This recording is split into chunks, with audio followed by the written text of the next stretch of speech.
¿Qué tal? Muy buenos días, muy buen día.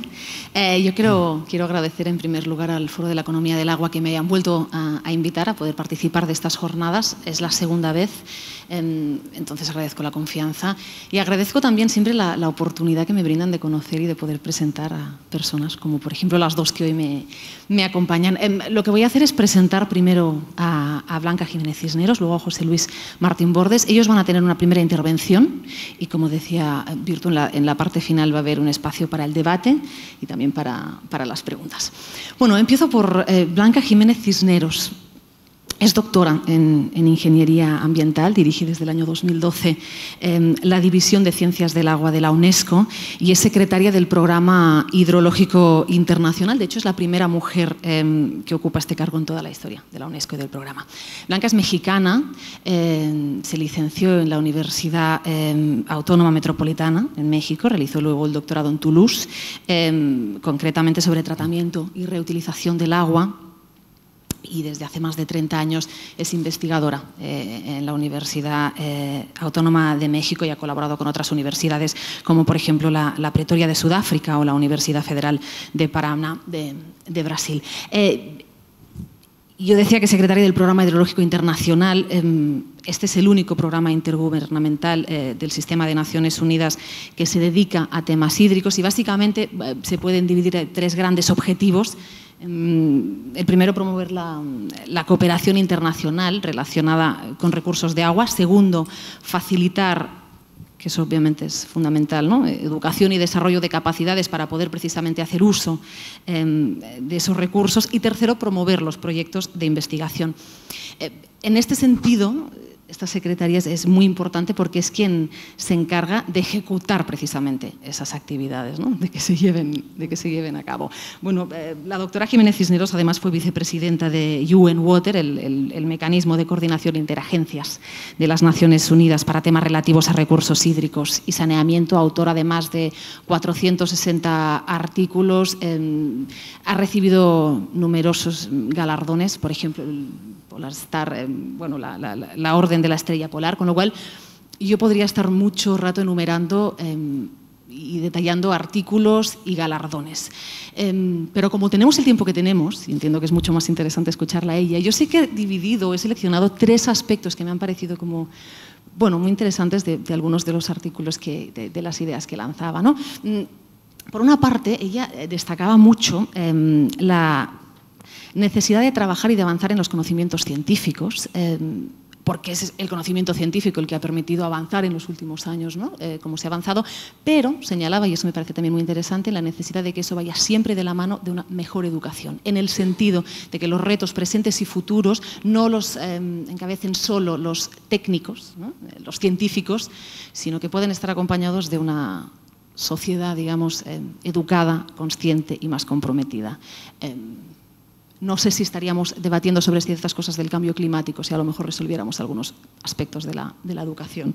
Ella insiste también mucho en la política, en la administración y en los gobiernos como posibilidad y como herramienta de cambio. Me ha hecho gracia, en uno de los artículos hablaba de su experiencia en Sudáfrica y decía, mucho más allá del trabajo que yo realicé ahí, que si no me equivoco, no sé si me lo he apuntado, pero eran métodos de control de patógenos ¿verdad? Bueno, en aguas y en lodos, creo. Y ella decía, pero más allá de todo esto, hay algo muy interesante de cuando estuve en Sudáfrica, que fue la posibilidad de poder ver de primera mano cómo un país similar a México realizaba a través de la voluntad política grandes cambios, ¿no? Y ella decía que toda esa experiencia había sido muy, muy, muy importante para poder ver precisamente la importancia de llevar a la política y cómo la política puede realizar cambios importantes. Y hay un tercer elemento que está como presente en casi todos los artículos que he leído, que era la cooperación, es decir, la necesidad en un mundo globalizado como el actual, trabajar conjuntamente a todos los niveles. Y desde ahí surge una idea que seguramente yo creo que hoy nos va a comentar, cómo es la diplomacia del agua. Imagino que eso va a salir. Yo rápidamente, porque sé que vamos como vamos de tiempo, ¿no?, pero sí que quería señalar un par de cosas. Y seguramente es ir hacia atrás, ¿no? Pero hay dos artículos que contaba, me ha gustado mucho cuando explicaba el por qué ella hace lo que hace. que eso también te acerca y te explica, ¿no? Quién es la persona que tienes enfrente. ¿Por qué uno hace lo que hace? Bueno, ella hablaba de dos factores fundamentales. El primero que explicaba es que viene de familia de doctores y decía, bueno, hay como una cosa inherente y de siempre, ¿no? de la voluntad, digamos, de mejorar la vida y la salud de las personas. Desde ahí, ¿no? Me aproximé a lo mejor a temas de medio ambiente y más concretamente al agua como motor y herramienta de cambio para mejorar la vida de las personas.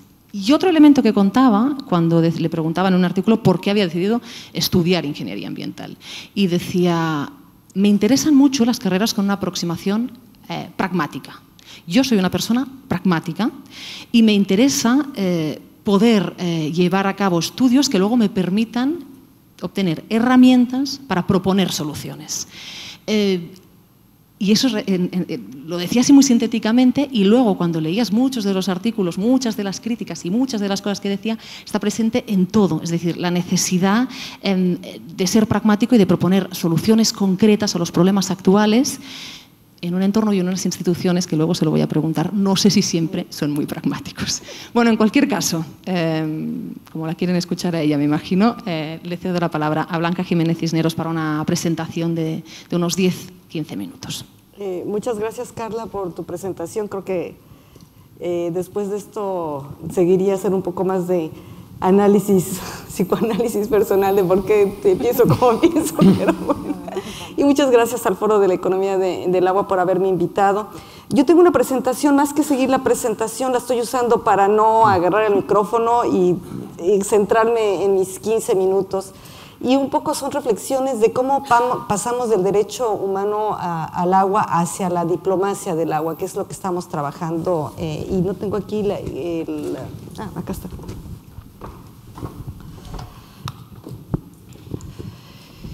Y ya se habló un poco anteriormente que el agua, lo decía Leo, el agua es fundamental para muchas cosas, para problemas de salud, para el desarrollo económico y social, para la seguridad alimentaria, la seguridad energética, pero también es un factor que tiene que ver con paz y cultura, y por eso muchas cosas de su manejo implica, más allá de aspectos técnicos, implica también muchos aspectos que tienen que ver con problemas éticos, que es lo que hace que sea un poco más difícil manejarla.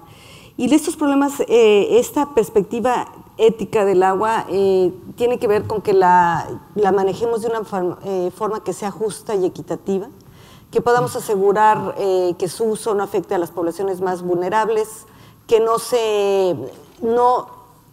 afectemos por andar usando el agua. Esta mañana Leo Heller habló del agua municipal, pero también tenemos que ver que, bueno, por supuesto que la prelación siempre es darle la prioridad al uso del agua para consumo humano, pero también necesitamos agua para muchas otras cosas.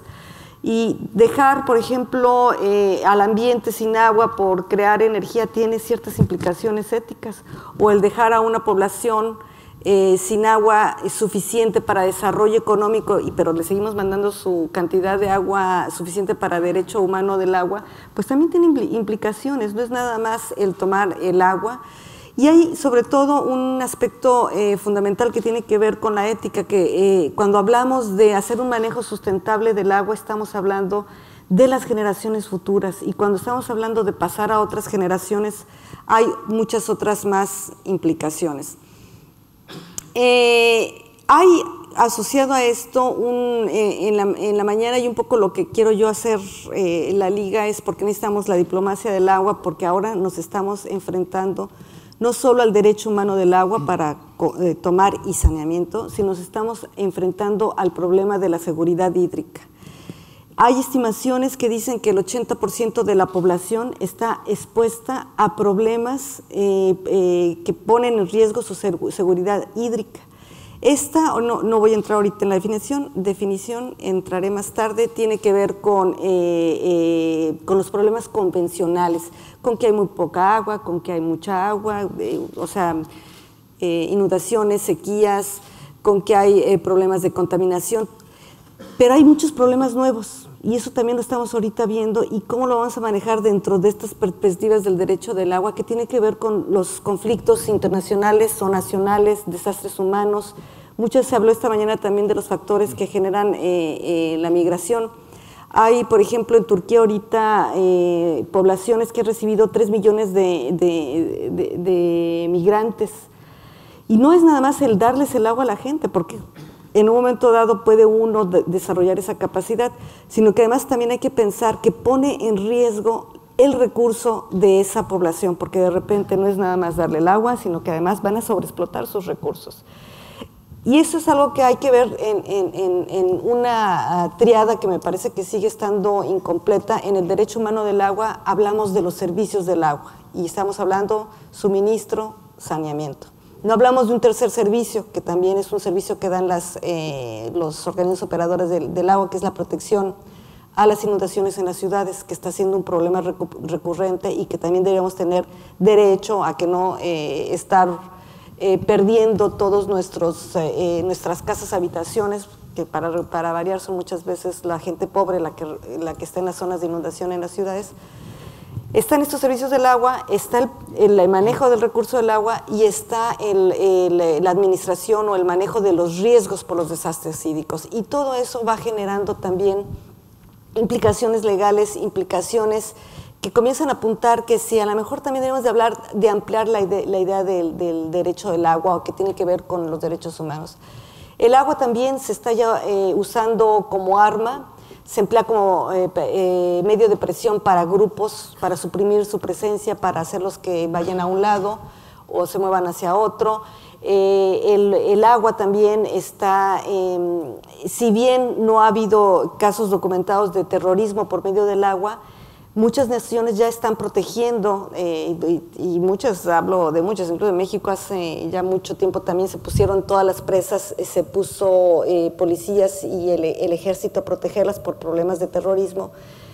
Y todo esto tiene un costo elevadísimo, que son otros medios que están interviniendo con los problemas del agua. Y yo creo que esto es una cosa que me la he pasado mucho diciendo recientemente, es que la noticia de esta década es que estamos compartiendo todos el agua y no lo teníamos tan claro.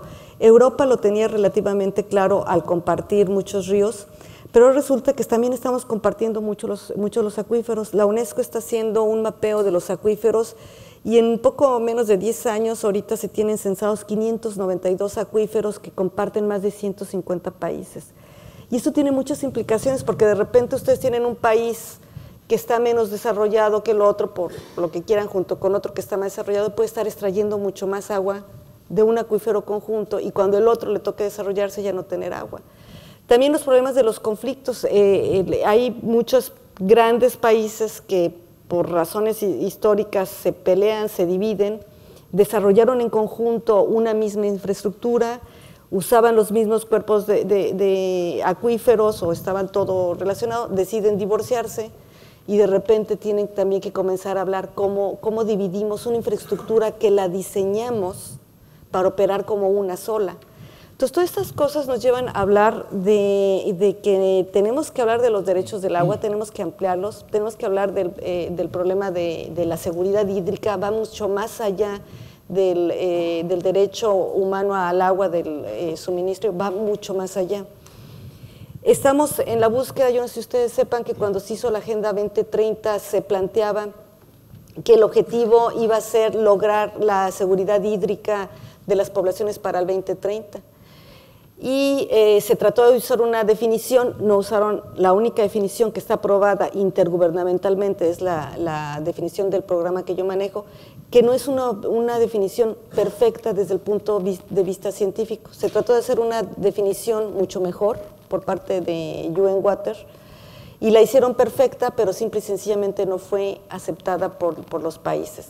Y eso también refleja que muchas veces en estos temas que tienen que ver con ética, primero con ética y luego plasmarlos en resoluciones, plasmarlos en derechos, tienen muchos componentes políticos que también tienen que ser parte de estas definiciones. Total, se quitó la definición de la seguridad hídrica y se puso que la de manejo sustentable del agua, porque como eso ya se había discutido, se quedó en manejo sustentable del agua. Y desafortunadamente se perdió este concepto de seguridad hídrica.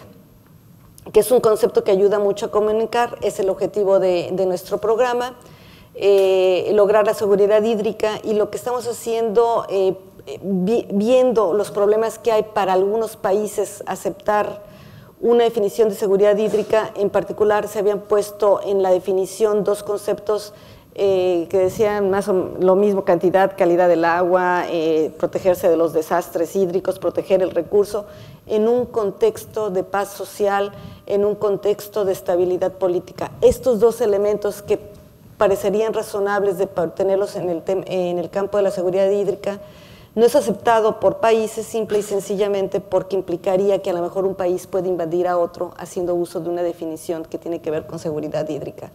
Viendo esto, hemos estado trabajando mucho nosotros en ir primero promoviendo lo que es la cooperación en el tema del agua, con estos conceptos éticos que nos pueden llevar a establecer luego leyes, derechos. La cooperación por el agua es algo que la gente le encanta, es una palabra que le encanta. Los proyectos de cooperación del agua los asimila muy fácilmente la gente, sin embargo no se logran. Podemos estar cooperando, pero no logramos avanzar, y ahora nos hemos movido más hacia el tema de la diplomacia del agua para armonizar intereses, para manejar situaciones complicadas como manejar el agua transfronteriza, para manejar diferentes disciplinas y jurisdicciones. Me quedan dos diapositivas, no sé si todavía tengo tiempo. Les quería yo, por ejemplo, mostrar este ejemplo que tiene que ver con los acuíferos, y únicamente, el segundo, la Convención de los Derechos de Uso de los Cursos de Agua Internacionales, cuando se empezó a discutir en 1997 y entró en vigor en 2014. Todo eso toma tiempo para que sea aceptado por los países y sea parte de una convención. Una vez que sea una convención, Leo esta mañana nos enseñó cuándo empezaron los derechos del agua, y hasta los derechos humanos, y hasta cuándo aparece el agua, para que muchas de estas cosas que ahorita platiqué de los posibles conflictos y manejos lleguen a ser un derecho. El derecho a la seguridad hídrica va a tener que pasar muchísimos años, y para eso vamos a tener que crear todo este marco y sobre todo ayudar a la gente a conocer qué es la seguridad hídrica, qué implica, que tenemos que ir más allá del servicio del suministro del agua y el saneamiento a la gente. Los temas del agua son muy, muy, muy, muy vastos. Entonces, eso es lo que básicamente quería yo lanzar como primeras ideas. Muchas gracias, Blanca.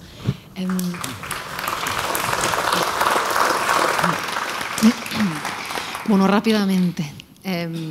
José Luis Martín Bordes es doctor en Ingeniería Civil y Urbana, es experto en hidrología, en agua potable y saneamiento, y es el responsable del programa GWOPA. Es la Alianza Mundial de Asociaciones entre Operadores de Agua. El compromiso de esta red, que está vinculada a las Naciones Unidas, es cooperar para proporcionar acceso a servicios de agua y de saneamiento a todo el mundo, ¿no? A todo el globo.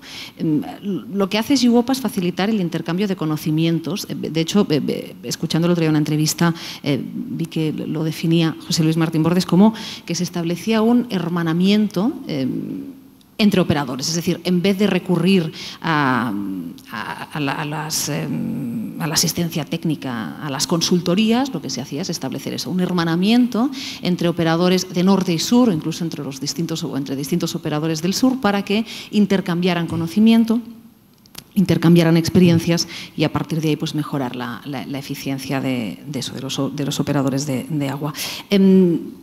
Voy a intentar resumir rápidamente el currículum porque vamos como vamos de tiempo, pero en los últimos 15, 16 años Martín Bordes ha desempeñado diferentes funciones en agencias del Sistema de Naciones Unidas en el campo del agua. Durante 6 años trabajó, de hecho, en el Programa Hidrológico Internacional.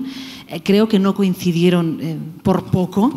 por muy poco, pero bueno, trabajan en el mismo sitio, en París, en concreto Martín Bordes en las áreas de agua en medio urbano, aguas subterráneas y también en aguas transfronterizas. De 2008 a 2010 trabajó en el programa del decenio para el desarrollo de capacidades de ONU Agua, implementando actividades relacionadas pues, con la mejora de la eficiencia en operadores de agua a nivel mundial, y en 2012 pasó a formar parte de ONU Habitat, en este caso en Nairobi, en Kenia, como oficial de este programa en la Alianza Mundial de Partenariados entre Operadores de Agua, es decir, el GWOPA, que por cierto tiene su sede aquí, es decir, en el San Pau, en este edificio modernista. Es por tanto una persona, igual que Jiménez Cisneros, que conoce pues distintos modelos, digamos que son distintos modelos y distintas realidades que enfrentan los operadores en ciudades y en espacios tan diferentes como pueden ser Barcelona, Tokio y, no sé, Dakar, porque trabajan en todo el globo.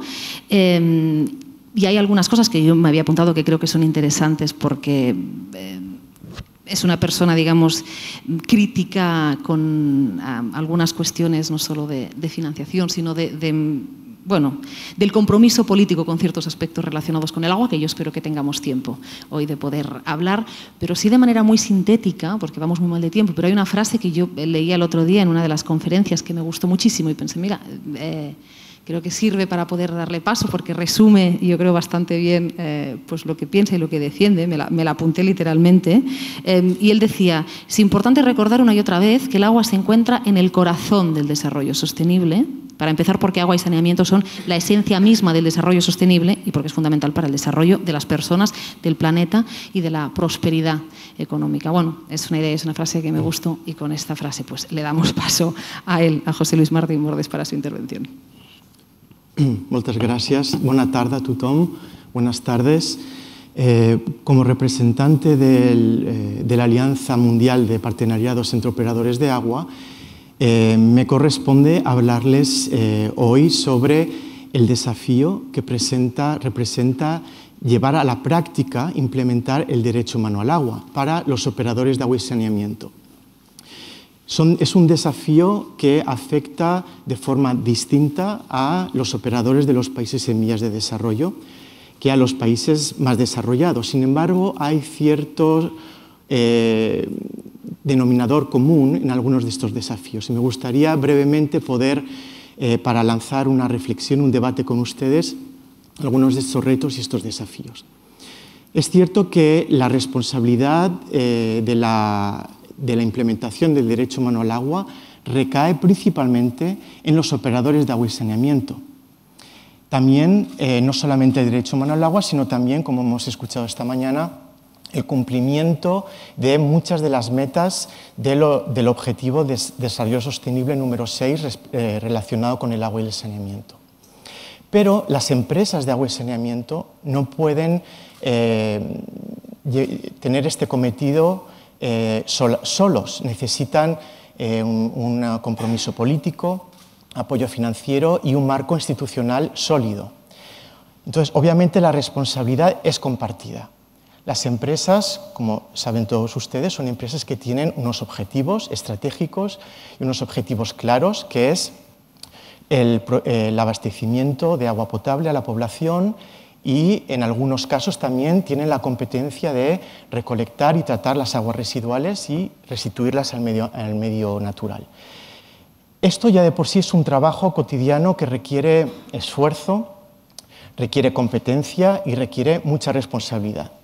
Si además añadimos la componente social, de equidad, de extensión de servicios a las poblaciones más vulnerables, que incluye obviamente componentes políticos, sociales, la responsabilidad muchas veces desborda a la propia capacidad de los operadores. Esto igualmente ocurre en países desarrollados, ocurre en operadores que conocemos de nuestro entorno, en Cataluña. Día a día tienen que cabalgar entre una responsabilidad que les otorga los gobiernos nacionales o gobiernos locales con el propio trabajo de dar agua potable y saneamiento, servicios de saneamiento a la población.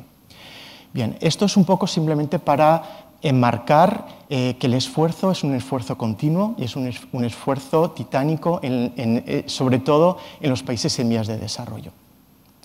Estamos, respecto a la necesidad de favorecer más inversiones en el campo, en el sector de agua y saneamiento, estamos viendo a nivel mundial que las organizaciones de cooperación y desarrollo y las instituciones financieras internacionales, tanto a nivel bilateral, es decir, de país a país, como las instituciones multilaterales, como pueden ser los bancos de financiación o incluso las agencias de Naciones Unidas, en muchos casos no están exigiendo a las empresas de agua que reciben inversiones y créditos, no les están exigiendo que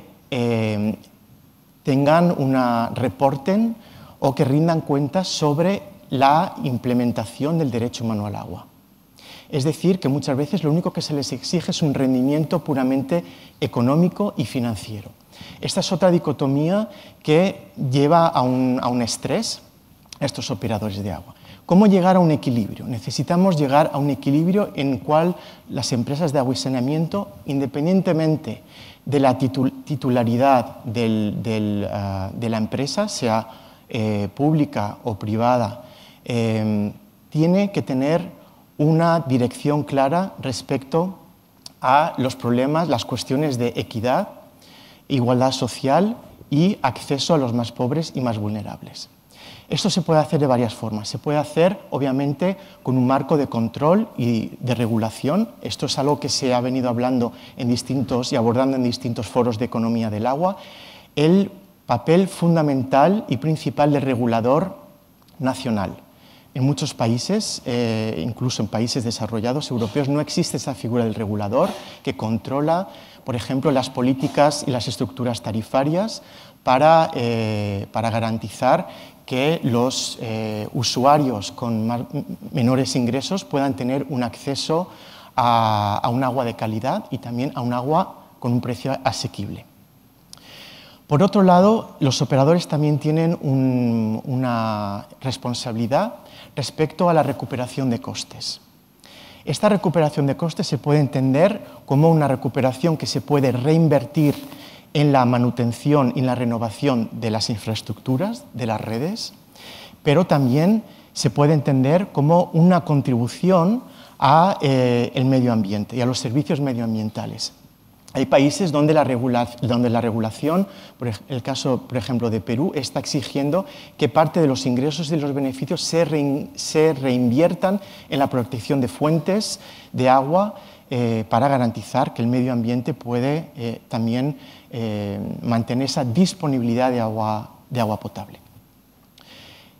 Bien, por último me gustaría darles también una pincelada de una tendencia que está hoy en día, es un debate bastante importante en el seno de los operadores. ¿Qué es más eficiente, tener un operador centralizado a nivel de ciudad o operadores descentralizados a nivel de zona geográfica o socioeconómica? Esto es un tema clave en países en vías de desarrollo, por ejemplo en África, donde existen ciudades que están creciendo de forma orgánica, donde hay asentamientos informales, de los que también Leo Heller nos ha hablado previamente, donde hay difícil acceso para el proveedor de agua, acceso físico, y muchas veces no está claro de quién tiene la titularidad del terreno, por lo cual hay una brecha, un vacío a nivel legal. Y muchas veces la solución técnica también no es la misma adaptada a un barrio desarrollado con planificación urbana respecto a estas zonas informales. El caso obvio, por ejemplo, puede ser el de Nairobi, que tiene uno de los suburbios más importantes, más extensos de toda África, que es el de Kibera, donde se están desarrollando operadores de agua informales, muchas veces es gestión comunitaria, que están desligados de una planificación a nivel urbana que integra, una previsión mucho más a nivel de ingeniería civil, mucho más detallada, y donde también los gobiernos locales se pueden involucrar de forma más directa. estos son algunos de los desafíos que vemos desde nuestro trabajo. Y por último, me gustaría acabar esta introducción muy brevemente para hablar del trabajo que hacemos desde GIWOPA, desde mi programa, porque uno de los déficits más importantes a nivel internacional es la falta de capacitación de los operadores de agua. Hay un déficit muy importante de conocimiento para poder precisamente responder a estos retos, tanto a nivel técnico, tecnológico, pero también a nivel social. Problema respecto a capacitación respecto al tratamiento de aguas residuales, las tecnologías de tratamiento de agua, las pérdidas y fugas de agua, tanto físicas como comerciales, el acceso a la información, sistemas de información geográfica a nivel urbano, son temas en los cuales todavía existe una gran laguna de formación por parte de los trabajadores, de los operadores. Desde GIWOPA lo que intentamos hacer es simplemente hermanar, como bien explicaba Carla, operadores que tienen conocimiento y experiencia para que puedan poner en común mejores prácticas para ayudar a operadores con este déficit en conocimiento y experiencia, ayudarles a mejorar su eficiencia y el desempeño del operador. Para finalizar esta primera ronda me gustaría darles el ejemplo de la ciudad de Barcelona.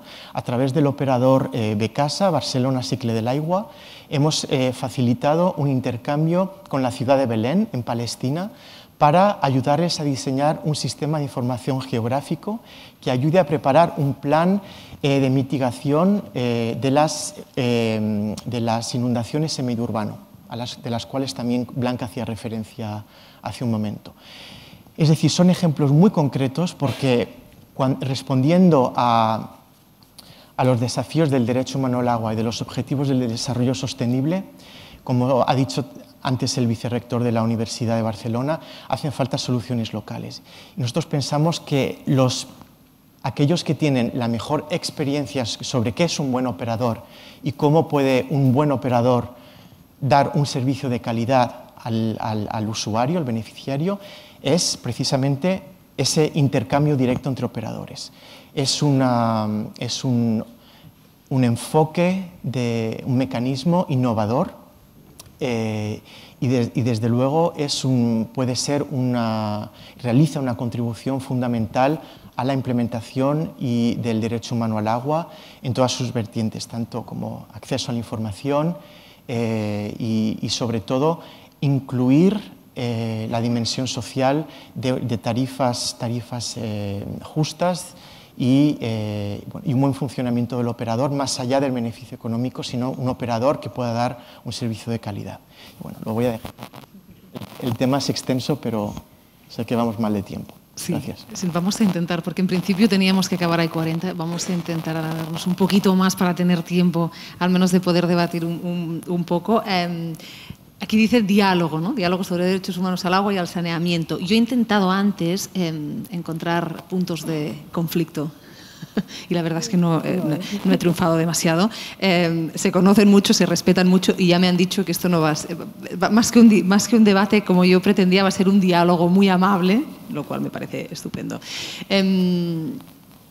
Estamos hablando...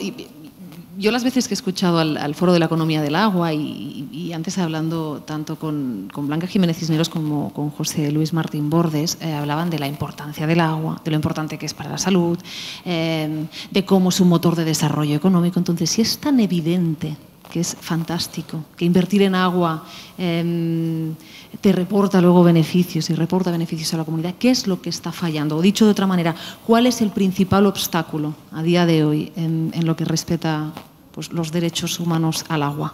Empiezo por Blanca Jiménez Cisneros.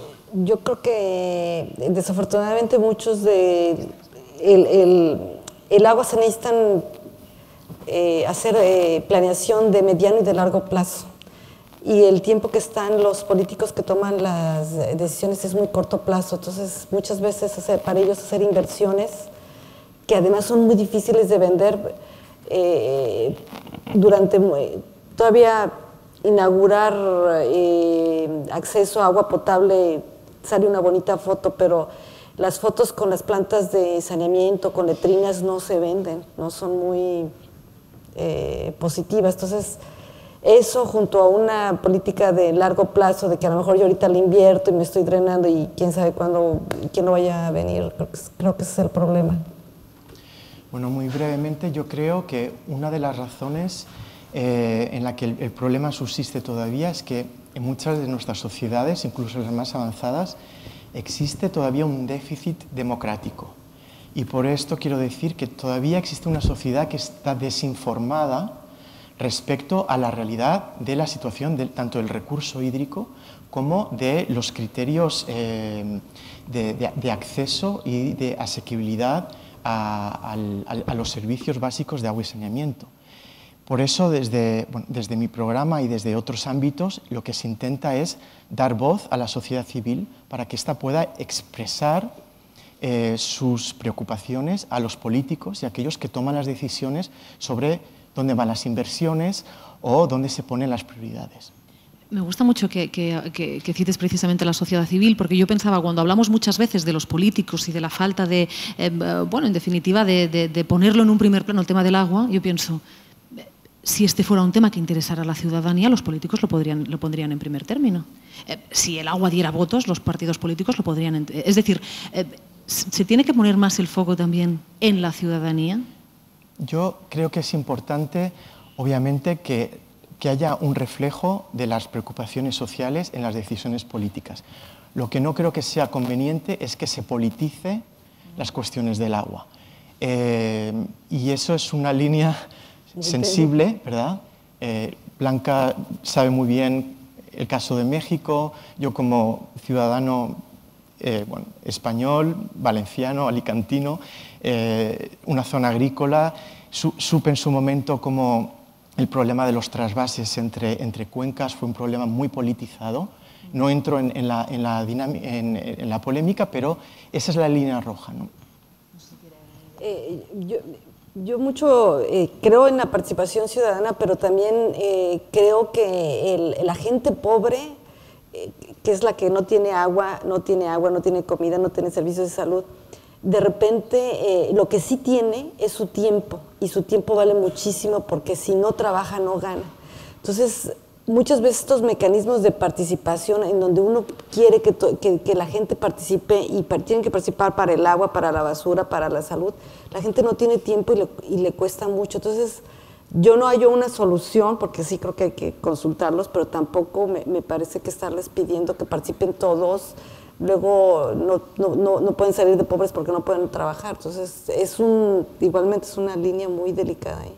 Bueno, vamos a por algunas preguntas del público. Esta concretamente para Blanca Jiménez.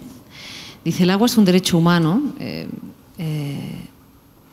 Desde este punto de vista, ¿cómo podemos asegurar que el tratamiento, el reuso, la reutilización del agua son económicamente sostenibles? Pues con mucho trabajo, porque tiene un costo. O sea, tratar el agua y reusar el agua es costoso, o sea, tiene un costo. Y hasta ahorita, y por eso decía yo, eso es la parte de los servicios. Y la parte de los servicios tienen un costo y alguien los tiene que pagar. Ahora, que decidamos que lo pagamos por medio de los impuestos, y entonces la gente paga menos o paga nada, porque puede ir de cero a nada. Que hagamos tarifas estructurales, pues con diferentes estructuras, habría que verlo, pero que va a tener un costo, tiene un costo. Y pues ¿cómo le hacemos? Pues con mucho trabajo, definitivamente tiene un costo y alguien lo tiene que pagar. No sé si quiere añadir algo. No, está bien. Una pregunta para José Luis Martín, Bordes. Dice, en Nairobi puede ser aconsejable la gestión descentralizada, pero ¿le parece razonable desmantelar, perdón porque me cuesta, si le parece razonable, digamos, descentralizar en las zonas metropolitanas y sustituirlo por servicios municipales? Bueno, entiendo la pregunta en el sentido de que lo que debemos es proteger un modelo de gestión que obviamente responda a una realidad geográfica y demográfica y política y de acceso al agua y de incompatibilidades entre distintas zonas de ingresos en una misma ciudad. Todo eso requiere, obviamente, una visión con cierta altura y distancia. Entonces, eso es algo que hoy en día solamente un municipio que pueda tener esa competencia y puede integrar o cruzar información demográfica, socioeconómica, de actividades económicas, eso solamente hoy en día lo puede hacer un gobierno local. Si los servicios básicos están fragmentados o disgregados o no están conectados con esa decisión política, puede ser que haya las disparidades sociales se puedan agravar si estos servicios no están centralizados. Pero obviamente, como la persona que ha hecho la pregunta ha indicado muy bien, hay realidades geográficas y socioeconómicas que sí que permiten, incluso llaman a cierto tipo de descentralización de los servicios. Siempre, obviamente, que haya dos criterios, dos condiciones, que haya un control y una regulación de esos servicios. Eso es fundamental para, precisamente, preservar el derecho humano al agua y también una equidad mínima y una justicia social mínima. Yo insisto, en cualquier caso, que como menos intervengas, decir, quien quiera decir cualquier cosa, ya sabéis que obviamente, si quiere decir algo, Blanca, adelante. Otra pregunta, ¿cómo se pueden coordinar los esfuerzos para lograr los objetivos de la Agenda 2030? A mí en lo personal, la agenda me parece que el objetivo base es erradicar la pobreza, y ahí es donde todo queda coordinado. Si realmente todos buscamos a través del agua, de la energía, de la atención del cambio climático, erradicar la pobreza, es a donde se podría ver un mayor nexo. Ahora, en el tema del agua, de que va a estar desperdigado el tema del agua, va a estar desperdigado el tema del agua. Yo sé que hay muchas quejas, que Naciones Unidas tiene 31 organizaciones que trabajan en el tema del agua, que en los países el agua está desperdigada. Pues sí, porque nuevamente tenemos el recurso, los servicios, que es otra, y qué bueno que están aparte, porque si no los regularíamos igual, no pueden ser jueces y partes, la cuestión de los desastres. Y luego tenemos el agua en cada uno de los usuarios, en la agricultura, en la energía. Hay gente que trabaja ahí y que maneja el agua, y está bien que esté ahí. Pegarlos o aglomerarlos, como se ha tratado de hacer, es un poco artificial. No tiene que ver, por ejemplo, como desde ahora que se habla mucho de la arquitectura global del agua, de que quieren cambiar todo este tema. En el tema de Naciones Unidas, de estas 31 organizaciones que trabajan en el tema del agua, a lo mejor hay unas, no es su tema tan prioritario. Por ejemplo, está UN Women. Por supuesto que para las mujeres es importante el agua, pero es fundamental que UN Women tenga un área de agua, o más bien debe de poner las ideas en otro lado. La organización de Labor, la OIT para trabajadores, tiene también el tema del agua. Y ustedes pueden ver que hay muchas, ahí creo que sí hay una necesidad de coordinación en algunas partes, pero no necesariamente en los gobiernos. Yo no creo que se pueda poner todo el agua junta, aunque sí creo la idea de tener entes muy fuertes de agua, reguladoras o viendo el recurso como sí, el recurso del país sí se requieren, pero nunca va a estar todo el agua junto. No creo yo, no. Bueno, si Blanca ha dado una visión de cómo esa colaboración y coordinación a nivel global debe darse a través de instituciones de Naciones Unidas o multilaterales. Eso es un nivel donde la colaboración es necesaria, pero necesitamos declinar a otros niveles intermedios ese tipo de colaboración. Y para eso yo creo que hay mecanismos. Existen mecanismos a nivel de entidades regionales. Por ejemplo, hay redes de gobiernos regionales y redes de gobiernos locales, ayuntamientos, que pueden ser un pivote para poder coordinar a niveles más locales, ¿no? Y yo creo, personalmente, creo que coincidimos con Blanca, de que todos estos niveles de coordinación y colaboración son necesarios. En algunos habrá más dificultad que en otros, pero son necesarios todos los niveles. Y hay que replantear, porque precisamente cuando ahora hablaba Blanca de las 31 agencias, que es algo de lo que se ha hablado bastante, ¿no? Y desde fuera puede incluso sorprender. Es cierto que luego uno entra y dice, bueno, esto es porque en un caso es la que trata sobre las mujeres y ahí hay temas que tocan el agua. Luego está el trabajo que toca... ¿Pero es eficiente o hay que replantear todo ese modelo? Por ejemplo, nosotros no somos UN Women y estamos haciendo cosas de género, tenemos indicadores, diseñamos indicadores de trazado por género. O sea, nosotros estamos haciendo ese trabajo y también otras organizaciones.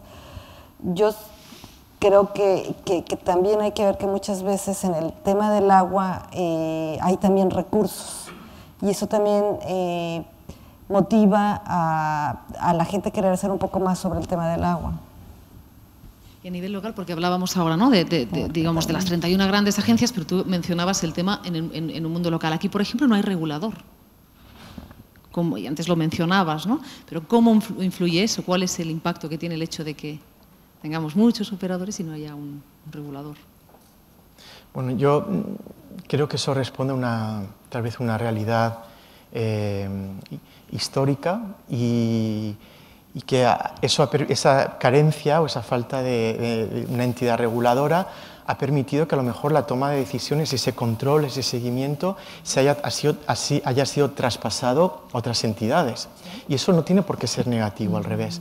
Lo que sí es importante es que haya una armonización, una coherencia, por ejemplo, en el aspecto tarifario, por ejemplo, y que el coste del agua sea proporcional a el coste del agua, de la producción del agua, y de la distribución y el tratamiento del agua. Yo creo que ahí es donde, aunque no haya un regulador, sí que tiene que haber una entidad que tome la responsabilidad, obviamente, como hemos dicho antes, con un diálogo con la sociedad civil y con los beneficiarios.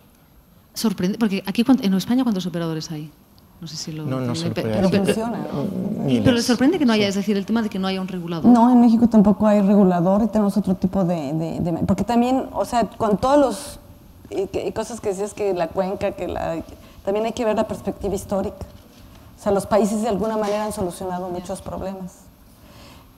Yo no quería venir al tema de las inundaciones urbanas, que es un tema muy importante para muchas ciudades. O sea, si vemos un punto que está existiendo en países en vías de desarrollo y desarrollados, son un incremento en las inundaciones urbanas por diversas razones. ¿De dónde va a salir el dinero de los organismos operadores para enfrentar eso? Porque es un rol de los organismos operadores, del cual no hablamos. Por eso yo digo, son 3 funciones. No es nada más el saneamiento, es control de inundaciones. Bueno, ahí me gustaría un poquito que elaboraras. Al hilo de este comentario, también hay una tendencia que está muy relacionada con las propuestas de los ODM.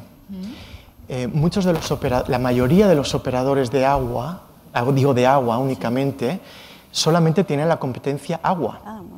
Y de repente, porque ha habido un gran impulso a nivel financiero, político, para desarrollar infraestructura de saneamiento, ahora esta capacidad se les impone a los operadores de agua. Ahora tienen esta doble competencia, pero no hay capacidad. Y tampoco la factura del agua muchas veces permite invertir en la tecnología del agua. Entonces se está creando también un déficit y operadores que hoy en día tienen la capacidad y la experiencia del agua potable, pero no la tienen en el saneamiento.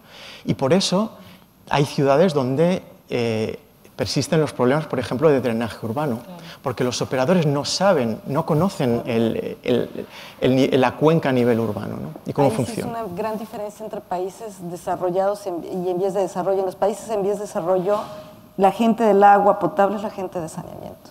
Y acá no.